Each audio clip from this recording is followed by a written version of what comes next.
तो पिछले वीडियो में हमने डिस्कस किया कि क्या है हैंडराइटिंग, क्यों इम्पोर्टेंट है, हैंडराइटिंग सिखाना क्यों इम्पोर्टेंट है, स्क्रिप्ट्स कितने तरह के होते हैं, और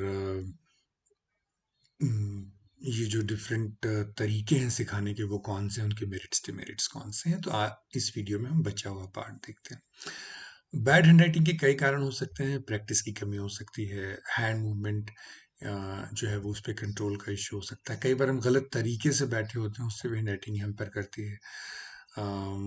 सीटिंग अरेंजमेंट प्रॉपर ना हो, उसका भी फर्क पड़ता है। जैसे बच्चा कोई दरी पे बैठ के ज़मीन पे लिख रहा हो, उसका अलग होगा। टेबल पे लिख रहा हो, डेस्क पे लिख रहा होगा तो अलग है। खड़ा खड़ा हाथ में कागज़ लेके लिख रहा हो तो अलग होगा। किस तरह से पेन पेंसिल होल्ड करते हैं उसका असर पड़ेगा। जो आपने कॉपी किया है, वो जहाँ से कॉपी किया है वही गलत एग्जाम्पल था, प्रॉपर एग्जाम्पल नहीं था। तो उससे भी, उसको इमिटेट करने से भी हैंडराइटिंग खराब हो जाती है। अर्ली फेजेस में ही हम पेन पकड़ा दे बच्चों को, वो भी प्रॉपर नहीं है। फाउंडेशन पेन नहीं, फाउंटेन पेन होना चाहिए, वहाँ पर स्पेलिंग का एरर है। पेपर और इंक की क्वालिटी पे भी मेरे तो पेन चेंज होते ही हैंडराइटिंग चेंज हो जाती है, तो उसका भी फ़र्क पड़ता है। कई बार स्टूडेंट्स में फिजिकल डिफिकल्टी, उंगलियों में प्रॉब्लम है, fine motor skills proper control में नहीं है, उसका असर होता है। कई बार फटीग, थकावट की वजह से भी हैंडराइटिंग खराब होती है। तो एक तो हैंडराइटिंग कैसे इंप्रूव करें, ये सारी चीज़ों को उल्टा कर दो तो वो हो जाएगा।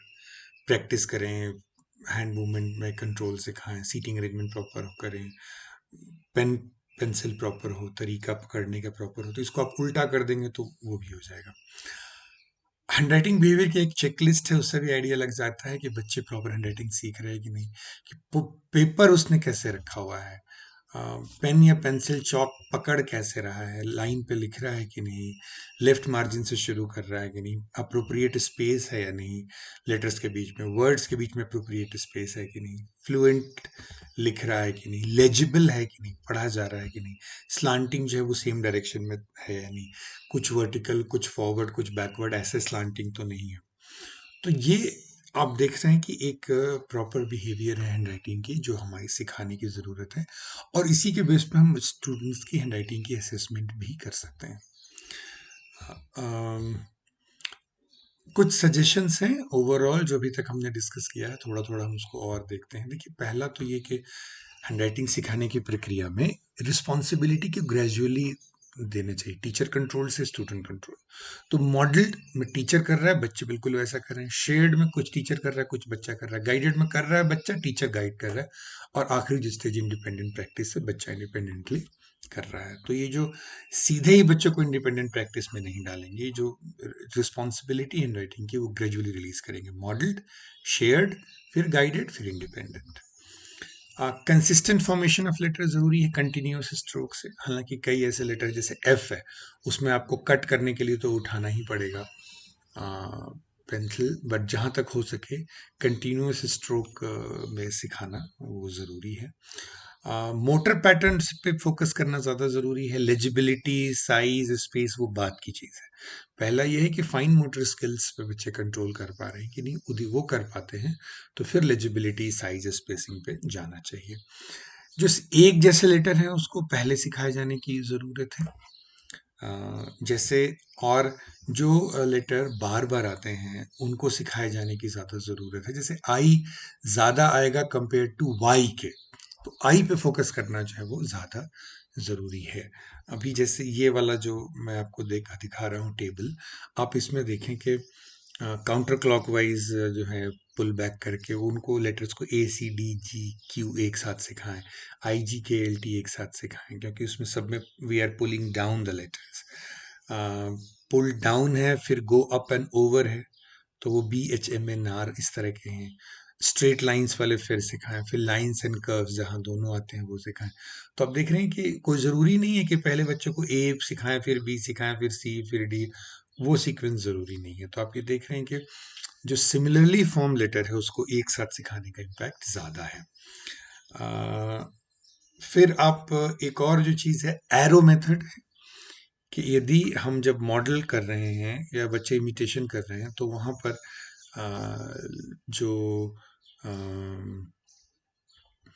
लेटर हैं किस तरह से आपका स्ट्रोक चलेगा वो एरो के थ्रू सिखा सकते हैं। और लास्ट वाला जो टेबल है इसको कहते हैं यूजिंग वर्बल पाथवेज।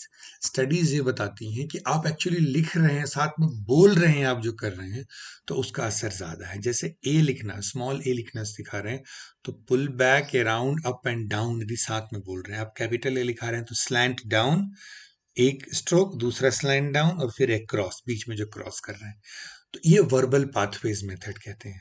तो अब आप देखें कि इससे भी जो है वो सिखाना इजी हो जाता है। एरो इसके थ्रू सिखाना इजी हो जाता है। वर्बल पाथवेज, आप जो बोल रहे हैं, जो लिख रहे हैं वो बोल रहे हैं साथ में, तो बच्चों के लिए वो याद रखना इजी हो जाता है। तो जैसे हाँ, फिर रिफर्सिबल लेटर्स जो हैं वो बी और डी, उसको दिखाना जरूरी है। रिटन एरोज मैंने ऑलरेडी बता दिया, वर्बल पाथवेज मैंने ऑलरेडी बता दिया। साथ में जो बिगिनिंग स्टेज में है बच्चे रीडिंग और स्पेलिंग के, उसके लिए उनके लिए ज़रूरी है कि हैंडराइटिंग इंस्ट्रक्शन और फोनिक इंस्ट्रक्शन उनको एक साथ कराइए, ताकि बच्चे उसकी साउंड और उसका शेप दोनों सीखें। तो इंटीग्रेटेड अप्रोच बहुत इफेक्टिव माना गया है। कर्सिव सिखाते हुए जो लेटर्स के बीच कनेक्शन है, पहले तो सिंगल लेटर बनाना सिखाना जरूरी है, उसके बाद उनके बीच की कनेक्शन सिखानी जरूरी है, ताकि जो स्पीड है वो उनकी बढ़ती है। तो पहले तो है कि लेटर की फॉर्म जो है वो प्रॉपर हो, स्पेस प्रॉपर हो, साइज प्रॉपर हो, उसके बाद फिर स्पीड पर और लेजिबिलिटी पे काम करने की जरूरत है।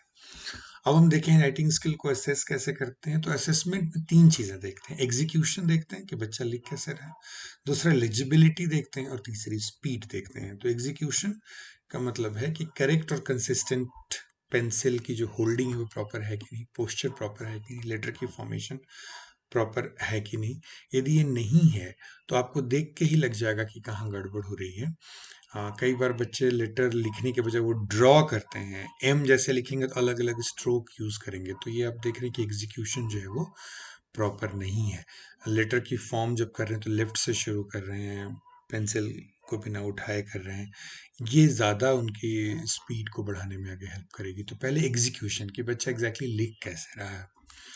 दूसरी है लेजिबिलिटी। लेजिबिलिटी है कि रीडेबिलिटी है वो प्रॉपर है कि नहीं, प्रॉपर स्पेस है कि नहीं। कई बार जो बच्चे हैं वो एक वर्ड के दो लेटर्स के बीच स्पेस बहुत ज़्यादा या बहुत कम कर देते हैं। बहुत सारे बच्चों को देखा है आपने कि दो वर्ड्स के बीच की स्पेस बहुत ज़्यादा या बहुत कम कर देते हैं। तो वो जो है वो उससे रीडेबिलिटी हैम्पर होती है। और स्पीड आपको पता ही है कि ये इम्पॉर्टेंट है, क्योंकि फिर उनको टास्क जो पूरे करने होते हैं, क्लासरूम नोट्स लेने होते हैं, क्लास वर्क है, होमवर्क है, एग्जाम है, टेस्ट है, सब में स्पीड बहुत ज़्यादा मैटर करती है। ओवरऑल कंक्लूजन में यही है कि हैंडराइटिंग चाहे वो मैन्युस्क्रिप्ट फॉर्म में हो या कर्सिव फॉर्म में हो, बहुत इंपॉर्टेंट फंक्शनल टूल है।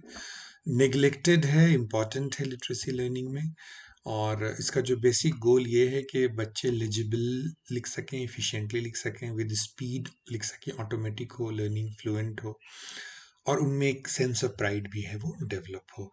स्टडीज बताती हैं कि यदि हैंडराइटिंग के प्रति प्रॉपर एक्सपोजर नहीं हो तो बच्चों को रीडिंग और राइटिंग में बहुत डिफिकल्टी आती है, लेटर्स को रिट्रीव करने में दिक्कत होती है, रिप्रोड्यूस करने में कागज़ पे दिक्कत होती है, स्पेलिंग में दिक्कत होती है, मीनिंग निकालने में दिक्कत होती है, उनका कॉन्टेक्स्ट जो है वर्ड्स और फ्रेज का उसमें दिक्कत होती है, क्योंकि उनका फोकस अक्षर बनाने में इतना ज़्यादा है कि जो मेंटल एनर्जी और फोकस है वो उसमें ज़्यादा लग रहा है। एक और चीज़ है जिससे मैं एंड करूं। स्टडीज बताती हैं कि अलग अलग मेथड्स के अलग अलग इफेक्टिवनेस है। मान लो एक मॉडल लेटर दे दिया गया और बच्चों को बोला गया कि आप उसको कॉपी करो, तो बच्चों को 50 बार करना पड़ रहा है। लेकिन मान लो मॉडल दिया गया और साथ में टीचर वर्बल पाथवेज भी बता रहा है, slanting, come down, go up, cut the stroke, what. यदि बोल के साथ में वर्बल पाथवेज जो मैंने एक टेबल पे पीछे बताया हुआ है, यदि वो कर रहा है तो 10 रिपीटेशन में ही बच्चे वो लेटर सीख लेते हैं। लेकिन बच्चों को जब हर लेटर के फीचर को भी बताया गया है और उनको बोला गया कि आप फीचर को समझिए और साथ में बोलिए और साथ में करिए, तो देखा गया है कि सिर्फ 4 रिपीटेशंस में ही बच्चे वो लेटर सीख रहे हैं। तो आप देख रहे हैं कि सिखाने के बहुत सारे तरीके हैं, सबके अपने मेरिट्स डिमेरिट्स हैं, सबकी अपनी इफिकेसी और इफेक्टिवनेस है। लेकिन जो सबसे बढ़िया तरीका ये है कि बच्चों को हर लेटर का जो फीचर है उसकी समझ हो, लिखते हुए उन फीचर को ध्यान में रखें और बोलें और वो करें और उनको टीचर साथ में फीडबैक दे। ये हैंड राइटिंग सिखाने का सबसे जो इफेक्टिव तरीका है वो पाया गया है रिसर्च स्टडीज में।